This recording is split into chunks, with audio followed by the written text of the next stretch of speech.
LIC जीवन उत्कर्ष policy 846 की जितने भी की फीचर्स हैं, साथ ही हम जानेंगे कितना इसका मिनिमम एंट्री एज है, क्या मैक्सिमम एज है, क्या मोड ऑफ पेमेंट से आप इसमें प्रीमियम भर सकते हैं, और साथ ही में कितना आपका सम एश्योर्ड है, जो कि हर पॉलिसी के लिए सबसे मोस्ट इम्पॉर्टेंट चीज़ होती है, और साथ साथ में हम जानेंगे कितना इसका पॉलिसी टर्म है।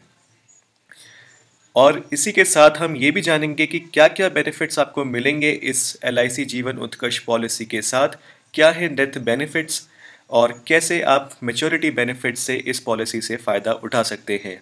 साथ ही में LIC ने अपने इस जीवन उत्कर्ष प्लान में एक न्यू सेटलमेंट ऑप्शन लॉन्च करा है, जो कि सबसे आकर्षण का केंद्र है इस पॉलिसी का। तो जानेंगे क्या है ये न्यू सेटलमेंट ऑप्शन LIC जीवन उत्कर्ष में इस वीडियो में।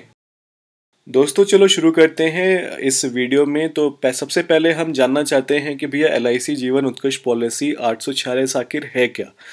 तो मैं आपको बता दूं कि एक सिंगल प्रीमियम पॉलिसी है जिसमें आपको सिर्फ एक बार प्रीमियम पे करना पड़ता है, और इसमें आपको जो बेनिफिट्स मिलते हैं वो सेविंग के भी मिलते हैं as well as insurance plan के भी। तो दोनों के प्रॉफिट्स का आप फ़ायदा उठा सकते हैं। और सेकेंडली एक ट्रेडिशनल क्लोज एंडेड प्लान है, आप जिसको सब्सक्राइब कर सकते हैं। अभी 6 सितंबर 2017 से सिर्फ लिमिटेड पीरियड टाइम के लिए ये खुला है, और ये 270 दिन तक खुला रहेगा सब्सक्रिप्शन के लिए, और उसके बाद ये बंद हो जाएगा। तो ये एक नॉन लिंक्ड प्लान है जिसका जो पैसा जो इकट्ठा होगा वो स्टॉक मार्केट में नहीं लगेगा, और इसका जो रिस्क कवरेज मिलता है वो आपको मिलता है 10 टाइम्स द प्रीमियम अमाउंट। तो आप समझ सकते हैं कि कितना इसका रिस्क कवरेज आपको मिलेगा एज अ इंश्योरेंस कवरेज भी, जिसको भी हम बोल सकते हैं। तो आइए आगे बढ़ते हैं इसकी की फीचर्स के बारे में। तो जब हम इसकी फीचर्स के बारे में हम बात करते हैं, तो जैसा कि मैंने आपको बताया कि इसमें आपको सिर्फ एक बार प्रीमियम पे करना है, सिंगल प्रीमियम पॉलिसी है। और फिर सेकंड टाइम जब आप इसमें जो हम बात करेंगे वो है मैच्योरिटी पीरियड के बारे में कि इसके कितनी मैच्योरिटी है। तो इसका जो मैच्योरिटी पीरियड है वो 12 साल है, और इसमें जो पॉलिसी जो प्रोटेक्शन प्रोवाइड कर रही है वो एक्सीडेंटल और जो इसके डेथ एंड डिसेबिलिटी बेनिफिट है दोनों प्रोवाइड कर रही है। और इसकी यूनिक फीचर अब मैंने आपको जैसा बताया कि सबसे आकर्षण का केंद्र इसका न्यू सेटलमेंट फीचर है, जिसको मैं आपको डिटेल में अभी बताऊंगा। और फिर इसमें जो इसका इस पॉलिसी से अगर आप सोच रहे हैं कि आप लोन कितने दिन में ले सकते हैं, तो मैं आपको बता दूं कि इस पॉलिसी को अगर आप बाय करते हैं तो इसके बिहाफ पे आप 3 महीने बाद फ्रॉम द परचेज, जब भी आप इसको परचेज करते हैं उसके 3 महीने बाद से आप इसके बेसिस पे आप लोन ले सकते हैं।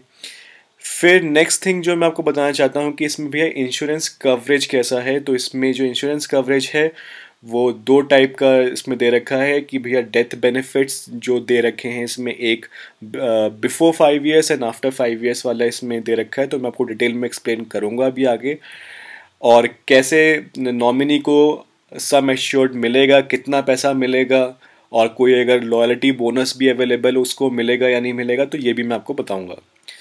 तो क्विकली हम चेकआउट कर लेते हैं। जो मैंने पूछा था कि भैया इसका मिनिमम एंट्री एज क्या है, तो मैं आपको बता दूं कि इसमें 6 साल मिनिमम एंट्री एज है। मैक्सिमम एंट्री एज कितनी है? 47 साल। कोई भी इंडिविजुअल जिसकी एज 47 साल है, अगर उससे ज़्यादा है तो सॉरी, ये आपके लिए नहीं है। और इसका mode of payment single premium है, एक बार आपको पे करना है।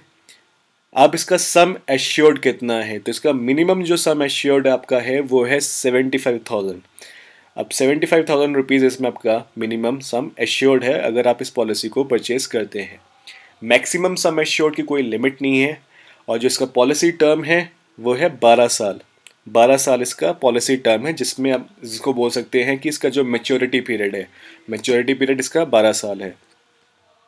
अब बात कर लेते हैं जल्दी से बेनिफिट्स क्या क्या हैं।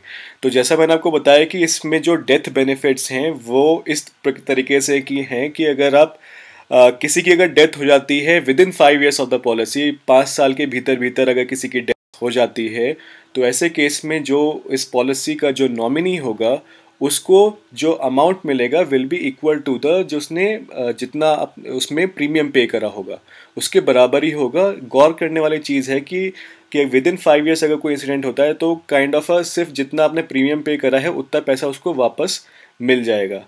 लेकिन अगर आप सोच रहे हैं कि कोई इंटरेस्ट मिलेगा या फिर कोई टैक्स अमाउंट मिलेगा, ऐसा कुछ नहीं मिलेगा। सिर्फ प्रीमियम अमाउंट इस पॉलिसी का उस नॉमिनी को मिल जाएगा। और अगर किसी की death after 5 years and before 12 years, मतलब कि 5 साल बाद इस पॉलिसी को खरीदने के और 12 साल पहले, 12 साल ख़त्म होने से पहले अगर किसी की डेथ हो जाती है, तो ऐसे केस में जो डेथ बेनिफिट्स मिल रहे हैं वो ये है कि आपको पूरा जो जो इसमें जिसका जो नॉमिनी होगा उसको अमाउंट जो रिसीव होगा with that would be 10 times दस जो उसने प्रीमियम पे करा होगा। तो ये काफ़ी अच्छी पहल है LIC की तरफ से कि आपको 10 गुना आपका जो आपका सिंगल प्रीमियम जिसको आपने पे करा है उसका 10 गुना बेनिफिट्स आपके नॉमिनी को मिलता है अगर कोई कारणवश अगर कोई दुर्घटना घट जाती है आपकी ज़िंदगी में। अब बात कर लेते हैं मैच्योरिटी बेनिफिट्स के बारे में, इस पॉलिसी के बारे में।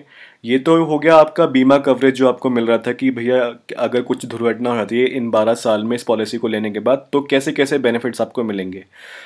इनकेस अगर ऐसा कुछ नहीं होता है, भगवान करे ऐसा कुछ ना हो, तो आपको क्या बेनिफिट्स मिलेंगे इस पॉलिसी को लेने के बाद।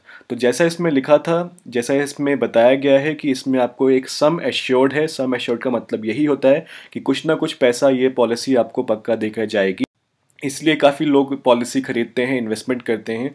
तो इस पॉलिसी से आपका जो सम एश्योर्ड है वो तो आपको मिलता ही मिलता है, साथ साथ में आपको लॉयल्टी बोनस भी मिल सकता है, इंटरेस्ट भी मिलेगा। तो जो सम एश्योर्ड जो मैंने आपको बताया था 75,000 जो है इसका सम एश्योर्ड वो तो आपको मिलेगा ही, साथ में इनकेस अगर कोई लॉयल्टी बोनस होता है, इंटरेस्ट हैं, ये सब भी आपको on maturity that means after 12 years बाद मिलेंगे। तो अब आखिर में हम बात कर लेते हैं इसका सेटलमेंट स्कीम जो मैं आपको बता रहा था इस पॉलिसी में। तो इस पॉलिसी में जो सेटलमेंट स्कीम LIC लेकर आया है वो ये कहती है कि आप जो बेनिफिट्स हैं, चाहे वो डेथ बेनिफिट्स हों या मैच्योरिटी बेनिफिट्स, तो ये जो बेनिफिट जो मैंने आपको अभी बताया उनका जो रकम है एक साथ आप लमसम में ना लेके वो जो अमाउंट है आप डिस्ट्रीब्यूट करके 5 years, 10 years, 15 years में इंटरवल्स में आप ले सकते हैं।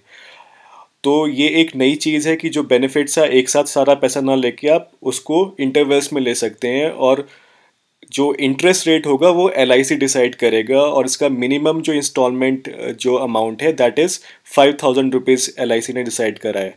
और जो इंटरेस्ट रेट होगा वो जितना अमाउंट होगा वो LIC अपने अकॉर्डिंग डिसाइड करेगी कितना इंटरेस्ट आपको मिलेगा उन इंस्टॉलमेंट्स पे। तो ये एक नई चीज़ है कि आप जो बेनिफिट्स हैं वो फर्दर डिस्पर्स कर सकते हैं in numerous years rather than taking in a lump sum. तो मैंने ट्राई करा है कि आपको ये जितनी सरल तरीके से मैं आपको बता सकता था इस पॉलिसी के बारे में। तो अगर आपको ये वीडियो पसंद आया है तो प्लीज़ इस वीडियो को शेयर करें, जितने ज़्यादा लोगों तक ये इन्फॉर्मेशन पहुंच सकती है। तो please do share this video and like करें इस वीडियो को। एंड पूरा आर्टिकल आप मेरा इसमें पढ़ सकते हैं वेबसाइट पे जाके cashtalk.in। और अगर अभी तक आपने इस यूट्यूब चैनल को सब्सक्राइब नहीं करा है तो प्लीज़ सब्सक्राइब कर लें, क्योंकि मैं काफ़ी सारे फाइनेंशियल वीडियोस आपके लिए लेकर आऊँगा ताकि आप साउंड इन्वेस्टमेंट कर सकें और फाइनेंशियली स्ट्रांग बन सकें।